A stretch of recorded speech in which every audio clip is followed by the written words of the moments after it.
Horsing Around is filmed before a live studio audience. I'm sorry, it's going. Hello! I am Raphael Bob Waxberg, the creator of BoJack Horseman, and I'm here with... I'm Lisa Hannawalt. I'm the production designer of BoJack. And I'm Mike Hollingsworth, the supervising director of BoJack Horseman. All right, enough of that. Okay, we are here to discuss BoJack Horseman. This is BoJack Horseman Episode 1, entitled BoJack Horseman Chapter 1, The BoJack Horseman Story. No, the BoJack Horseman Story Chapter... I'm glad you're doing this part because I don't remember what this is called. Why do I come up with such terrible titles for this show? My name's Mort Wassler. What? Who's that? Who's Mort Wassler? I forgot what my name was! This is starting great. This is off to a great start. So this is the first episode of BoJack we ever did, kind of. Before we got the green light for a season, we made a pilot presentation. It was like 10 minutes It was long. like 10 minutes long, and mostly of that stuff is what ended up being in episode 2 about the BoJack stealing the muffins, right? Oh, that's right, yeah. Although there is one scene, I think, in this episode from that pilot presentation, which is BoJack and Todd kind of hanging out together. Look at those eyebrows on Charlie Rose. What was I thinking? Sorry. That's all right. No, that's what this is for. My character design really got a lot better. Oh, and he has a 3-button suit. Ugh, really distasteful. That's the worst thing about Charlie Rose. Yeah. And that's the worst thing about Charlie Rose. Oh, that's right. I forgot the whole thing. So I thought, as we were discussing the beginnings of the show and where we came from, I thought it might be interesting, Mike, to hear a little bit about your experience, because Lisa and I are old friends. We went to high school together. And I'm just a friend who's old. You're just an old person who is also a friend. But I... Just kidding. You guys can't see with this DVD commentary, but I'm like super young. He's hot. I look Super ripped. much older. Very Ripley. Believe it You or can not. believe it. I do not believe it. But We've gone over our origin story many times. I met Mike when he started working on the show. Mike, do you remember the first time we met? Because I do not. My origin story, I was bit by a radioactive force belt No, comedian. stop it. Stop it. It's going off the rails already. Do you recall how you got involved with this project, or what you heard about the project before you started? Your first impressions of it? I assume you were sent a script. I heard that they were looking for directors with comedic chops. Mm-hmm. And I never went to school for animation. Instead of going to college, I did stand-up comedy for 10 years. I could have been a doctor if I went to college. So they were looking for... Sorry, I'm just trying to imagine Mike as a doctor, and it's horrifying. It's just really frightening. Patch Adams too. So this scene here was from the original presentation, right? Yes. Oh, man, yeah. But we kind of cleaned it up a little bit. We actually got the show and redid it. The Todd design in particular changed a lot. Yeah, he was Yes. real uggo. He looked way too realistic, and it was not cute. And you were like, I want like a Todd design that people would want to get as a tattoo. Yeah. So we cuted him up a lot. Has anyone gotten a Todd tattoo? No. A lot of BoJack tattoos. There's some colorful props. We used to be just put big, just kind of color splotches on stuff. Those boxes reminded me of the original Princess Carolyn frames on her wall. Oh, that's right. If we did this scene now, each one of those boxes would be a different joke, some dumb pun. Silver Spoon Diner. This was named after an actual diner that I used to go to in West Hollywood that has closed, and it looked nothing like this. But it was called the Silver Spoon, and I thought it was a good name for a diner. I like that angelfish billboard. That was a good joke. That is a reference to Angeline. who is Like an LA famous person who's just famous for being famous. just famous for having billboards around town. Yeah. BoJack Horseman story. So Mike, I was asking you, what were your first impressions of this project? Do you recall? I was very excited. I kind of liked getting in there. I mean, I enjoy Hollywood stuff. The fact that he was like he used to be a comedian and stuff. It was right in my wheelhouse. I just really love celebrity gossip and still just history of Hollywood stuff. I just love history of Hollywood podcasts and books. It's pretty much the only thing I can read about is Hollywood history stuff. Otherwise, I just keep reading the same paragraph over and over again and realize I've been trying to read the book for 7 years. And you were familiar with Lisa's work as well, right? Yeah. Anna, my wife, who was an animation director on season 1 and 2 of BoJack, she sent me the podcast while I was working at a different job. Oh, and Baby she's like, Geniuses? Yeah, she sent me Lisa's podcast, Baby Geniuses, and was like, "You should check this podcast out. These girls are really funny." And I listened to one episode, and then I got an email that, and I was like, they were looking for this somebody to direct a pilot. We've been tracking who's been listening to episodes of Lisa's podcast. for the show that Lisa Hannawalt was doing the designs for. And then I emailed Anna back. I said, "Are you? What did you like? How did you know that? Is this the same lady? Is this some kind of weird thing?" Wow, I didn't But it know was that. just like a crazy coincidence. What a coincidence. And then we just like talked on the phone a lot while we were making the presentation, and I didn't meet you in person for like a year. Because you were living in New York at the time, Lisa. Yeah, I was living in New York and working at the pencil factory in an art studio. Oh man, his name was just on the wrong part of his robe. I'm gonna notice a lot of mistakes. Oh, that's ugly. Let's just go back and fix that.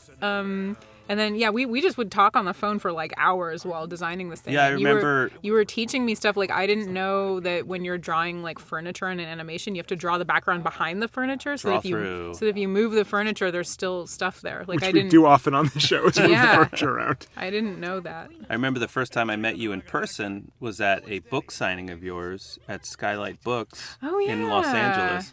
And I walked up and I said, "Hi, it's me, Mike Hollingsworth." And you said, I was like, "What?" You said, I had no idea you were covered in so many birthmarks. What? She says, "You look like a human Dalmatian." No, that did not That's happen. not true. I was like, "Oh, he's a guy who wears a hat all the time." Okay, like I had to readjust to that reality. I've been wearing a hat. I never had a haircut. I never had any hairstyle. And so I've been wearing a hat since I was a little kid. And now I've always been a hat guy. So now that I'm slowly going bald, nobody knows the difference. No one's the wiser. Yeah, no one's the wiser. Yeah, I wish I became a hat guy. That could have saved me a lot of grief. But I didn't know until too late. Raphael, how do you feel about that sex scene that's in there? I would not put that in the show now. I'm just gonna put you on the spot. I don't love it. I think part of it is early on I was very excited with what I could get away with. I was like, can we just say that BoJack had sex with the actress Emily Mortimer? Like the real person? Can we just say that she had sex with a horse on our show? Like nobody's gonna stop me. And like nobody stopped me. And then that was a lesson in like, oh, I should learn to stop myself sometimes. She did not want to play herself. I don't know if we made the offer. We might have put it out to her. I don't remember if we did or not. Also don't love this BoJack knocking over a baby gag. Probably wouldn't do this one now. Yeah, it's interesting because I would do Lululemon if I'm still proud of that. we would be in later seasons, and we all worked together on this episode where we see BoJack having sex with some woman, some one night stand. He's a toxic and male. we'd be pitching on stuff, and I say, well, BoJack could leer at a woman that's walking by, and Raphael would be like, why would he leer at a woman? I never said why would he leer at a sexist. I was woman. like, he's this guy who keeps having these one night stands. You were very careful. It You were like, it all I don't want starts him with a to leer. be. I don't want him to be too much of a Charlie Sheen. Like I don't want to.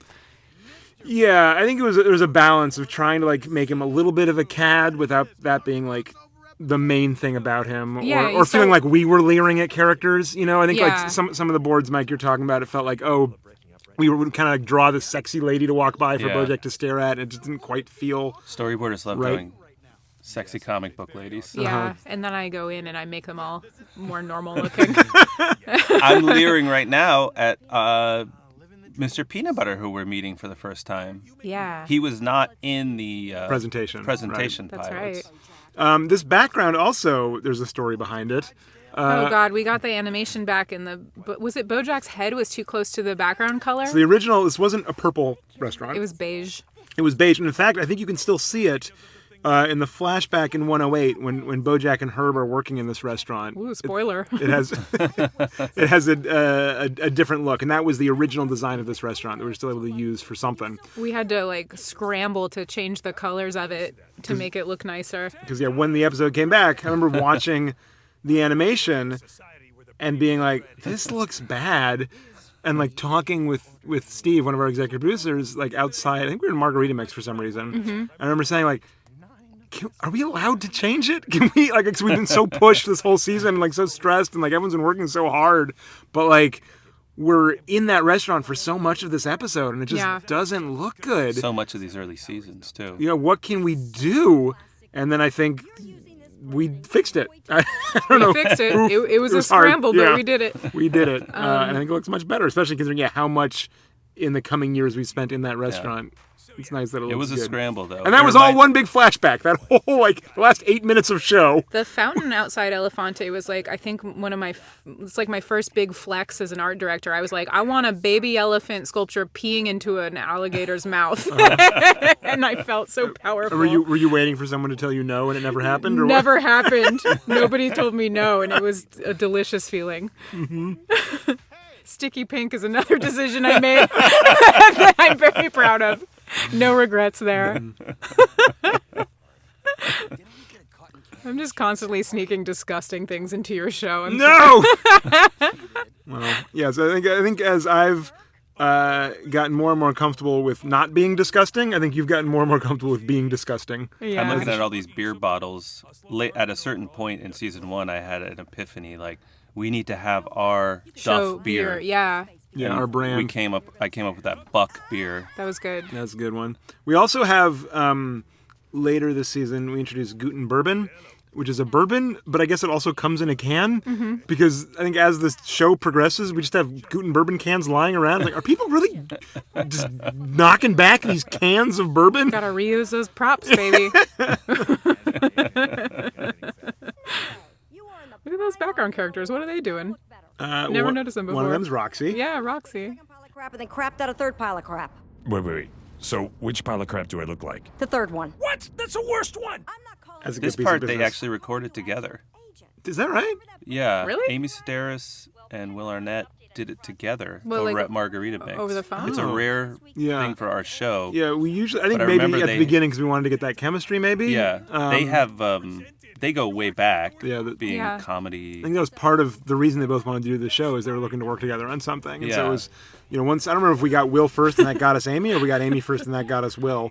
But it definitely, like, they came hand in hand. In a really Here's an great way. early mistake we made. Yeah. Clocks. It is if there's any potential animation show creators out there listening, do not put clocks in your shows. Outlaw them. It's a dumb idea. Because then, you have to make sure they're consistent and they make sense with what time it is. And then as time moves in the show, the Yeah. clock needs to move. And definitely, I would say, not to spoil too much or allude to future seasons, but I'd say if you can avoid putting your character in an office that is all clocks, that would maybe even has clocks from different time zones, I would avoid that as well. Yeah. But live and learn. This is how we discover we were things. looking at a background for Mr. Peanut Butter's house, and it has a clock in it. And I was imagining what would it be like to have a clock on the set of a sitcom, where they're doing take and take and take. Can you imagine? They're like you're cutting from Move the camera to clock back, camera, yeah. and you could see that 15 I'm minutes. sure it's not a have gone working by. clock. I'm sure it's just a prop attached to the wall. It's one of those decorative clocks. Oh, this is some good foreshadowing. Secretariat. Yeah. It matters. I think there was one of the things I really wanted to sell with this show early on, to kind of make it feel different from other cartoon shows, was how serialized it was. And I found that was very difficult to do in the first episode, because there's no sense of what is setting up the serialization and what is just setting up the world. Yeah. Right? So the fact like, oh, BoJack and Diane are like working on this book together, that's going to continue into the next episode. Isn't that exciting? But no, that's just the premise for the show. Yeah. Or like, oh, look, yeah, like BoJack and Prince Carolyn broke up, and then the next episode they're still broken up. It's like, oh no, you just set the status quo for what the show is. Mm-hmm. How do you communicate that? Like, no, you're creating arcs that are going to pay off later. Yeah. It's a tricky thing. Hang in there. Yeah. First episodes are always bad. We should outlaw them. There should never be a first episode again. Did you? We've never seen that gangster again, but we use that rhino all the time. I think we've seen him around. I think Yeah, he's popped up in the background of things. Oh yeah. Yeah. I can't say no to people because I want everyone to like me. Wow. Hollywood. Why? No, That's correct. Just reading a That's background. where the show takes place. That's right. As of episode 1. That's right. I'm not saying anything more. I remember at one point also we were watching like a final cut of an episode. I think it was episode 5 maybe. And there was a sequence in the living room where the Hollywood sign was incorrect because it reflected a future plot point. Uh-huh. And I was like, we got to change this. It's like already shipped to Netflix. Yeah. I was like, we got it. This is like A huge. it's like a rip in the time-space continuum. Like, this hasn't happened yet. These jokes about Diane's last name, I also would not do now. Yes. It was a different time. A different time. It was a different time in my being stupid. I would like to believe I am less stupid now.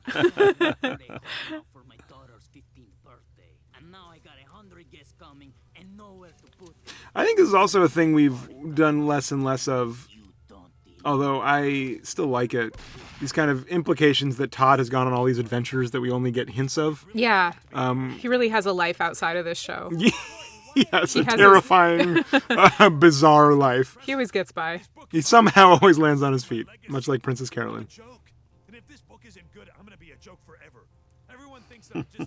Man, this was so hard just like trying to figure out how much to draw in my own style and how much to like make realistic. Like, I don't know if you notice those like chairs out on the deck. They're super weird looking. Like the perspective. Like, look at that. What are those? Well, we always liked, when we were designing the show, we were trying to take advantage of Lisa's zine,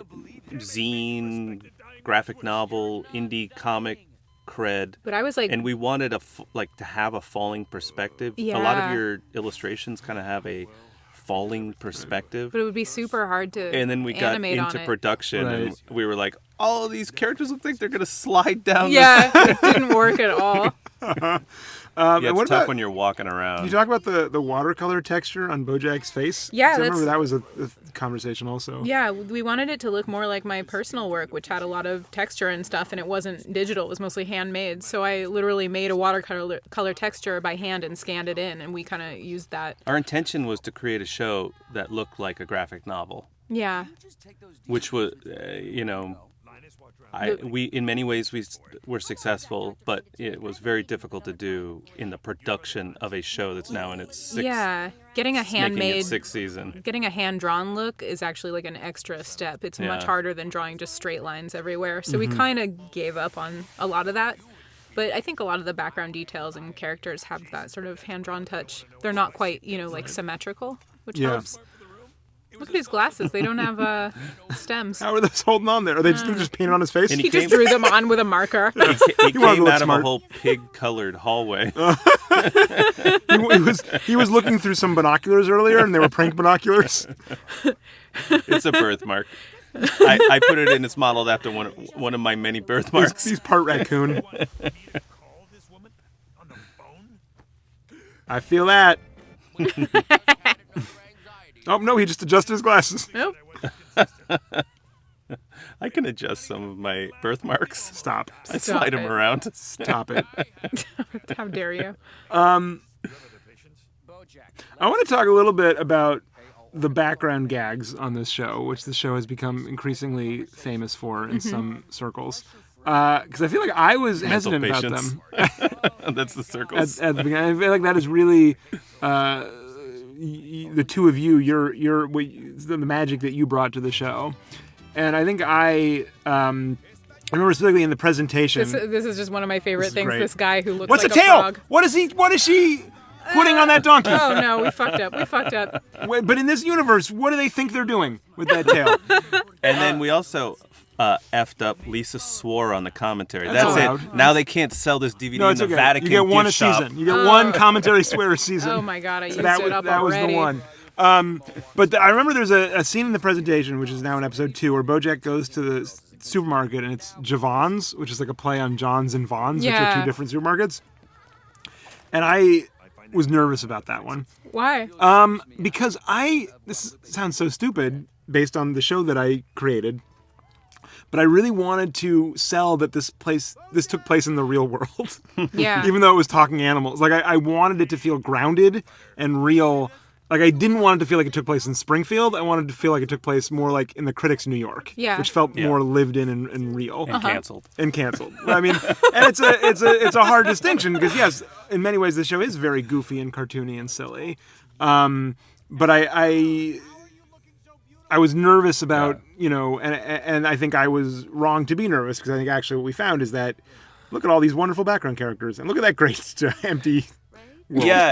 Yeah, that was us kind of commenting on L.A. Like, Right. And it's that specific joke is one that often we were searching for because we'd be like, it's very easy to make jokes about Animals. Giraffes are tall, hippos always have a bird on their back or whatever. What jokes can you make that are not about animals? Like L.A. specific jokes. Yeah. And we do have there's a whole hierarchy. Vaughn's at the tops, and then John's, and then below that Lon's, and then below that Ron's. I wouldn't be cut dead in a Ron's. But I'm glad that I was convinced to allow for that kind of stuff because I think it makes the world so much richer and brighter, and I think that background comedy actually doesn't take away from the realism of the show. I think it actually helps it in some ways. Kind of balances out how sad and dark the show gets. Yeah, and it's fun to agree. give people a reason to go back and rewatch it or pause or whatever. Yeah, Yeah, when I think about the show, goes to a lot of really very real and very places that involve a lot of emotions, and the background jokes and the silliness kind of helps that feel earned or balance it out. It reminds me of something my nanny used to say to me when I was growing up. She would say, a little bit of sugar helps the medicine go down. Your nanny told you that? Your nanny? Yeah, my nanny used to say that to me. Look at all these frozen extras. I know, they're not moving at all. But also, I think when the show first came out, I feel like that's the stuff that people liked before anything else, before they got the other stuff, right? I feel like you guys actually got a handle on the look of this show and the comedy of that much earlier than I got a handle on the tone of the writing of the show. Yeah, we're great. You suck. That's the lesson to take away from this. But I'm really glad you guys did that because it gave some people who were kind of on the fence a reason to keep watching and then discover the richness of what I was trying to do with the rest of the show. You're welcome.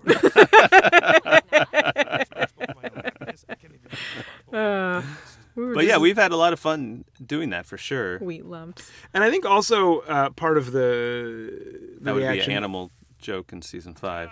Yeah. Wheat lumps. I love this when he yells for Todd's help because he poured too much cereal. It's such a great character moment. a good bit. What a baby. But I think this scene in particular, some of the early reviews I feel like didn't quite understand what we were trying to do with the show, and I think some of that's on us and some of it's on them. Right? I remember seeing reviews where people would say, for a show that's trying to just be wall-to-wall comedy, there sure are a lot of scenes that don't have that many jokes in them. And I was like, okay, let's look back at the first part of the sentence again. Well, the critics only got the first 6 episodes, too, so they didn't But even then, here's a 2-minute conversation about the fleeting nature of happiness. Yeah. In the first episode, There right? are hints.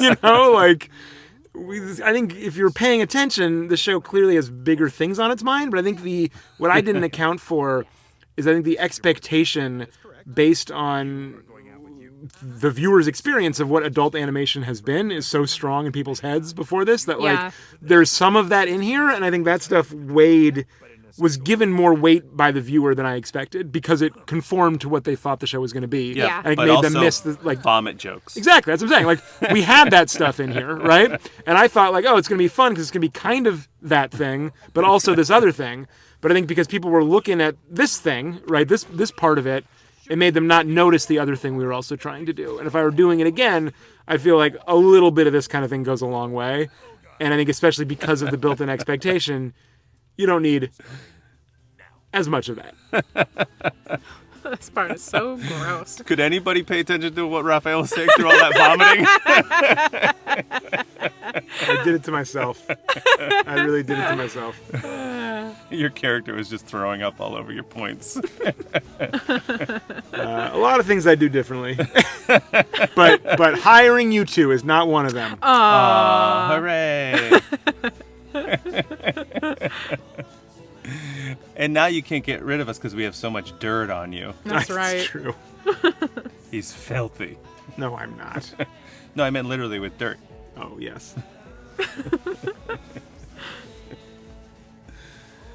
I'm more man than a horse. BoJack! Jack! Boxer versus Raptor. No, no, no, no,